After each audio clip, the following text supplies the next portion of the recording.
Hola, depende de la hora que mires el video. Buenos días, buenas tardes o buenas noches. Quiero agradecerles por siempre oír estas historias. Y mandar un saludo a todos los que comentan, dan like y están suscritos. Esto me motiva a subir más contenido al canal. Habiendo dicho mis palabras, iniciamos.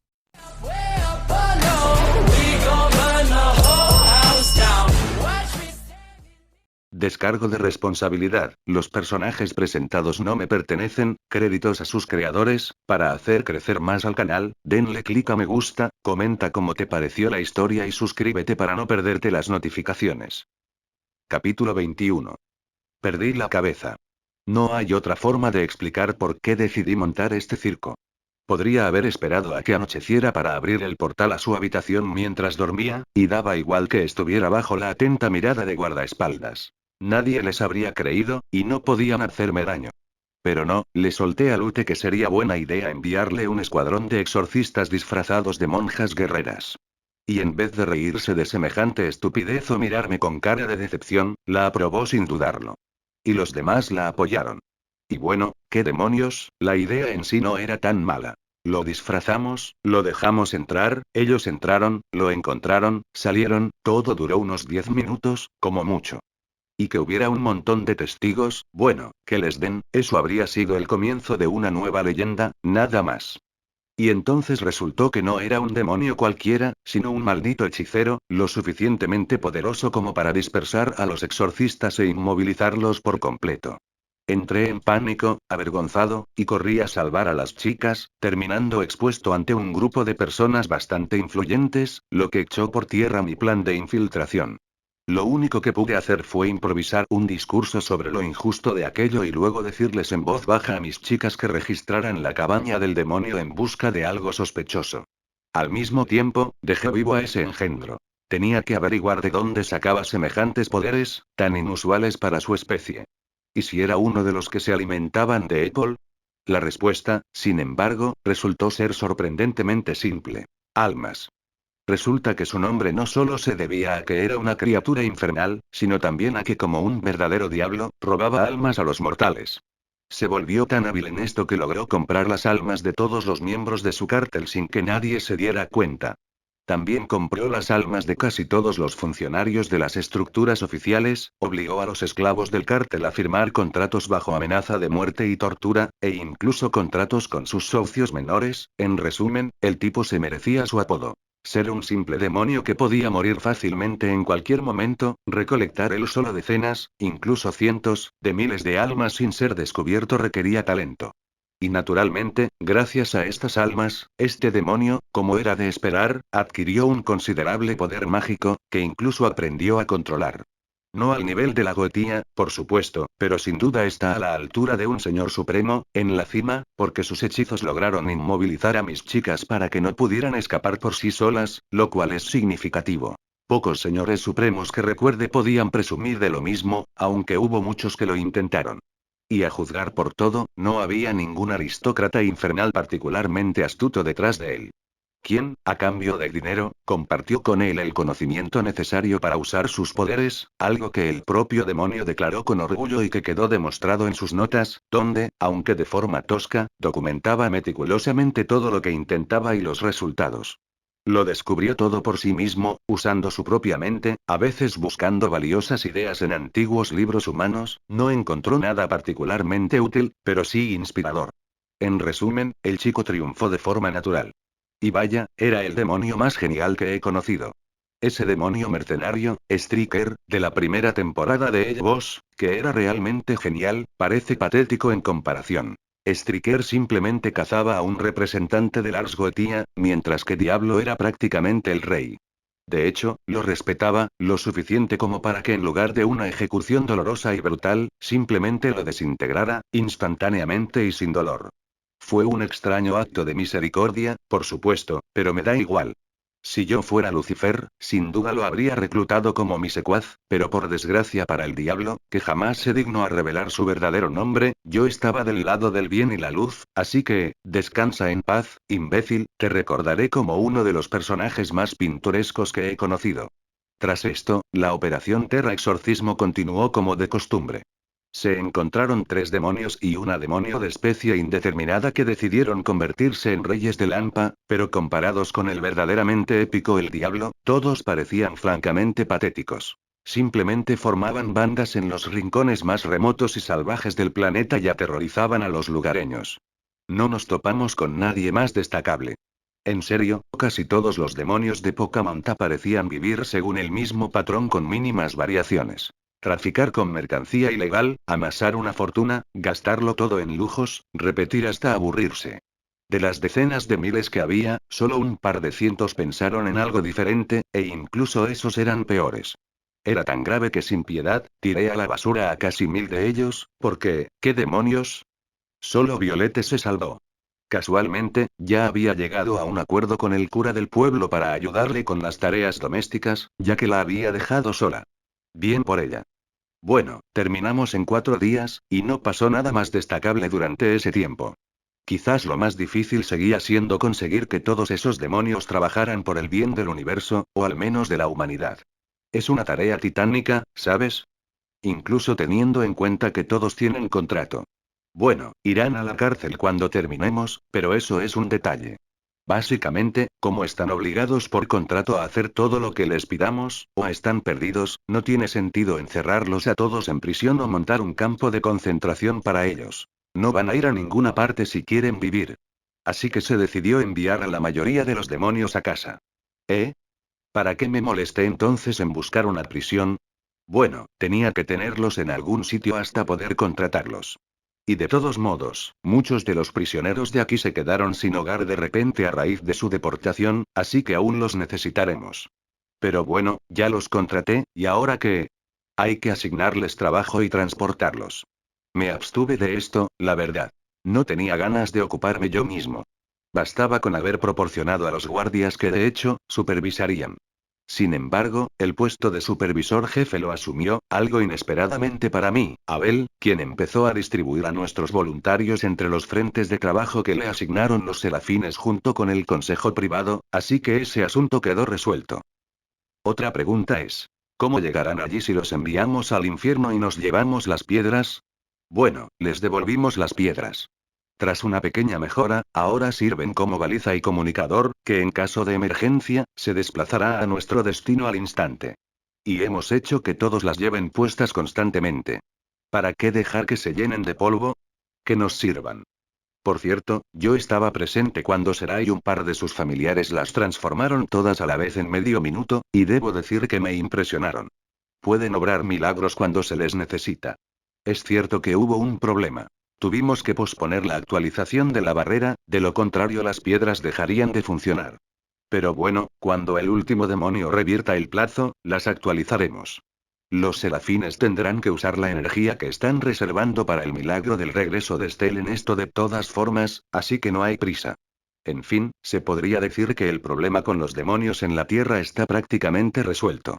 Por supuesto, habrá toda clase de incidentes menores que requerirán intervención. Al fin y al cabo, incluso bajo contrato, los demonios siguen siendo demonios, quiero decir, han sido criados de tal manera que probablemente les causarán muchos problemas a mis chicas, las que fueron asignadas como supervisoras.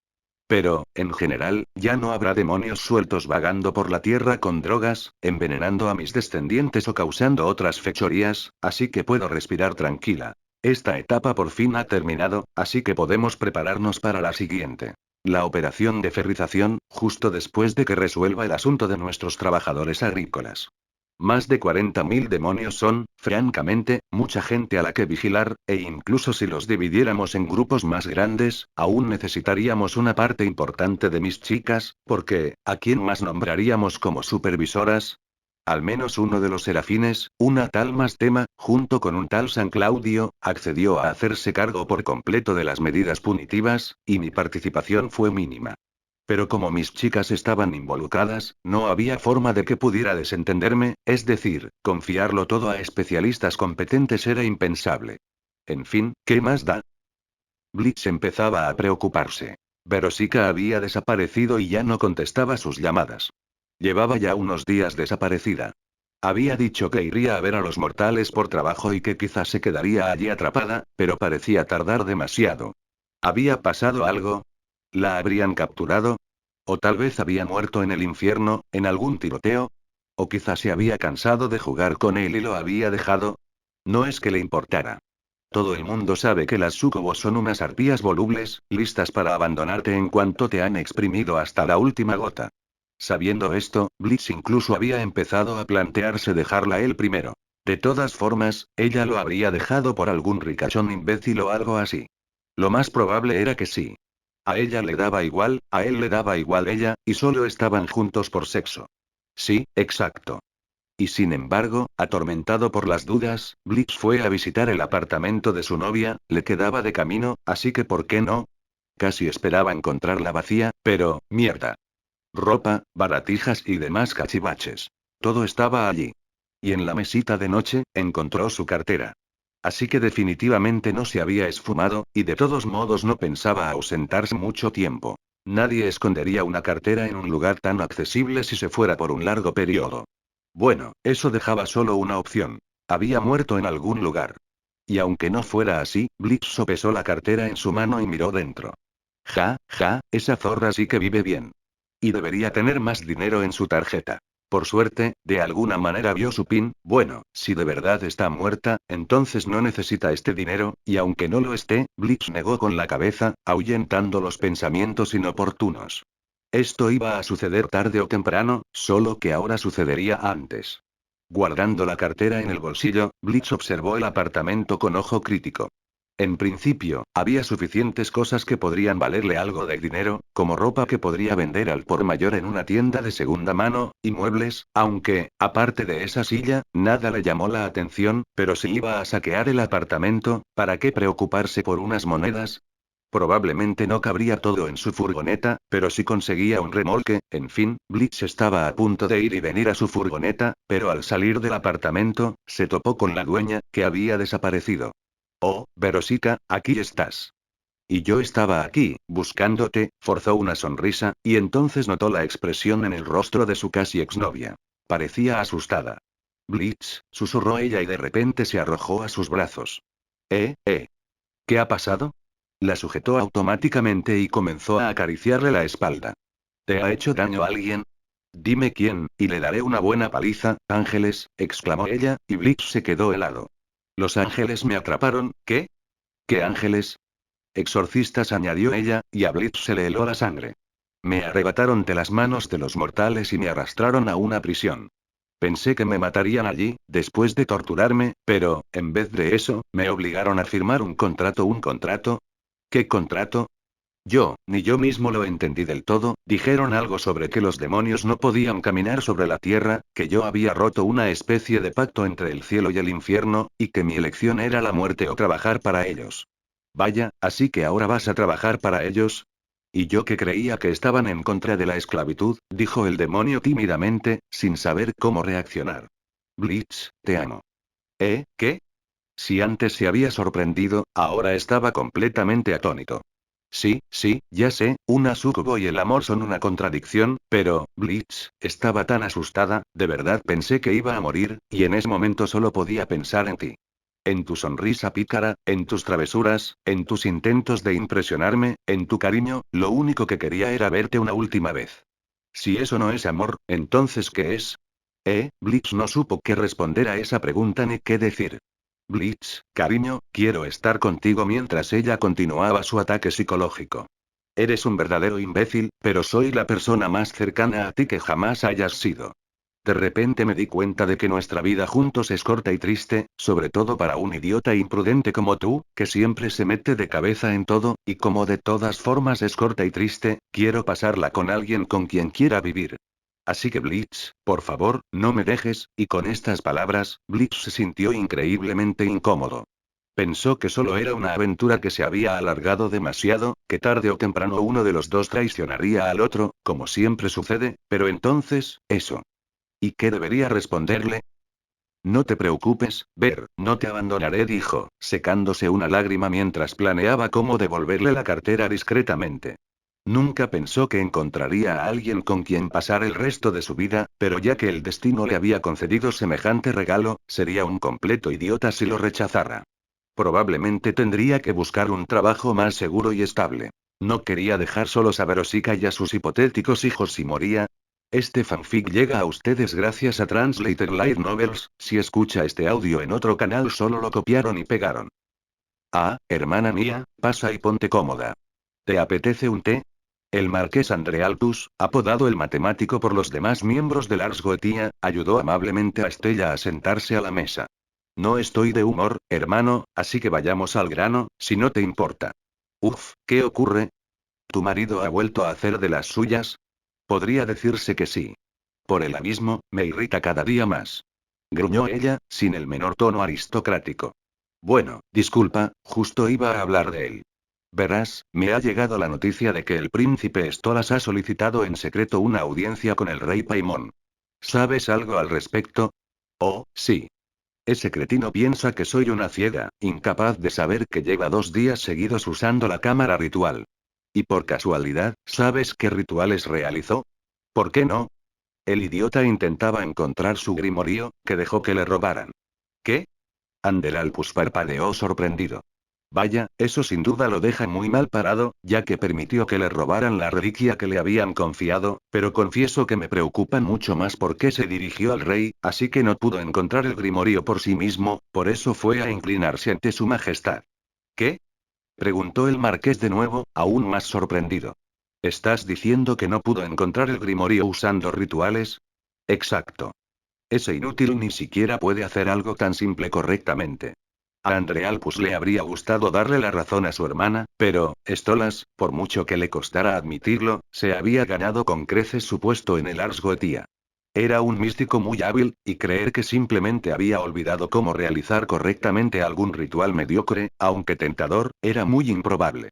Además, tras su fiasco, fue a ver a Paimon, aunque intentó hacerlo en secreto. ¿Qué pasó con el grimorio? Oh, lo encontraron, pero claramente no gracias a mi inútil marido. Así que su majestad ayudó a Stolas a recuperarlo. Vaya. Qué patético era, teniendo que rogarle al rey por algo tan insignificante. ¿Y sabes por casualidad qué exigió el rey a cambio de su ayuda?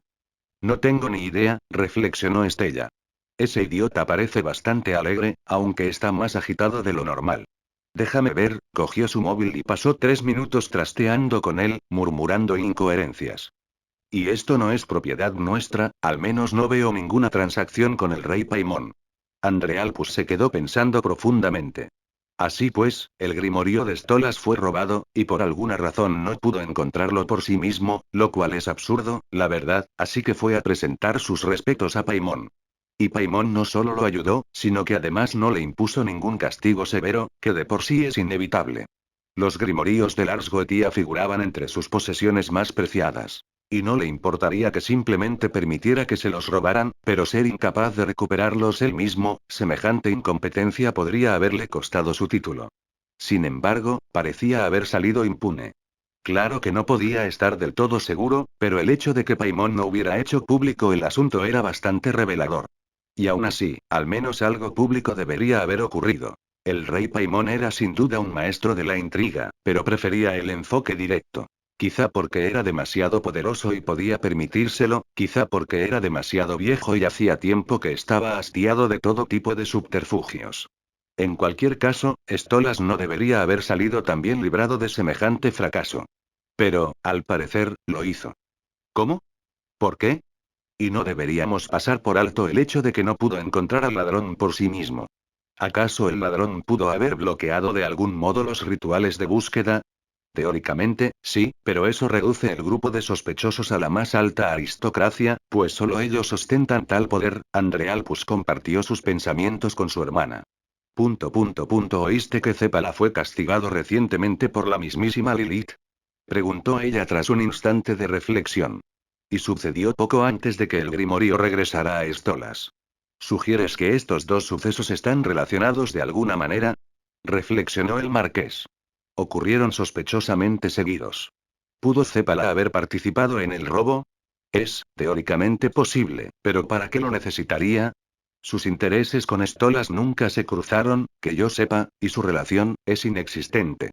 A menos que hubieran tenido algún desencuentro, y de haberlo tenido, sin duda se habrían extendido los rumores, pero, no pasó nada.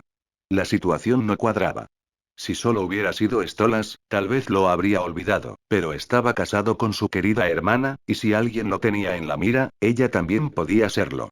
Y ponerla a salvo, sin saber quién la atacaba ni desde dónde, sería extremadamente difícil. Además, toda la situación parecía muy extraña. ¿Quién podría haber deseado el mal a Stolas y haber sido capaz de llevar a cabo semejante plan? Cualquiera de la Goetía, en realidad, aunque Stolas destacaba por mantener, de alguna manera, las mejores relaciones con todos los demás, excepto con el propio Andrealtus, pero él ciertamente no estaba involucrado en nada de eso, así que adivinar a quién podría haber ofendido tan profundamente era problemático. ¿Qué? ¿Pecados? Ja. Como si se molestaran en algo así. Podrían urdir algunas intrigas entre ellos, pero no se andarían con rodeos con Lars Goetía. Si algo sucedía, simplemente aplastarían a cualquiera y lo harían público.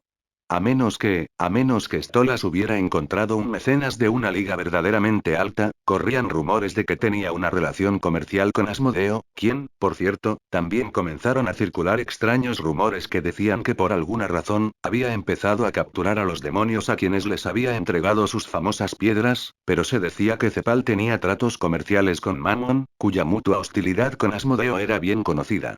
Una coincidencia muy extraña.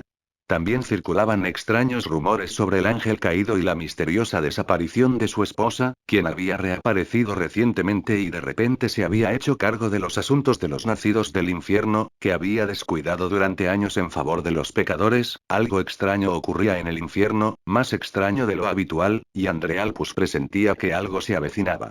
No sabía qué era exactamente, pero estaba seguro de que debía estar preparado. Y para estar preparado, hay que saber a qué atenerse. Lo que significaba recabar más información. Más rumores, más datos de sus analistas personales, y al mismo tiempo, dar la señal a sus subordinados para que reunieran fuerzas. Por si acaso, pues quién sabe qué giro dará la rueda del destino en el futuro próximo. Al fin y al cabo, ni siquiera los más versados en el arte de la profecía pueden predecir con certeza lo que deparará el mañana. En algún lugar remoto, en un bosque oscuro y nocturno, había un claro. En el centro se alzaba un antiguo altar tallado en piedra. Mucho tiempo atrás, antes de que el cristianismo llegara a estas tierras, aquí se realizaban oscuros rituales con sacrificios humanos. Allí, la gente invocaba a poderes de otro mundo, implorando toda clase de favores y ofreciendo a cambio la sangre y las almas de víctimas desafortunadas.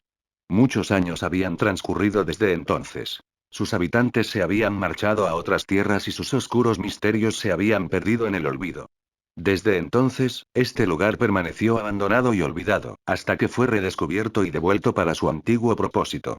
El ritual y los cánticos que lo acompañaban eran diferentes a los de antaño, pero la esencia permanecía. Los allí reunidos se congregaban para implorar el favor de los poderes superiores. Y naturalmente, habían preparado un pago correspondiente. Un pentagrama con diseños místicos estaba dibujado con sangre de ciervo alrededor del altar. 5 hogueras ardían en los límites del claro.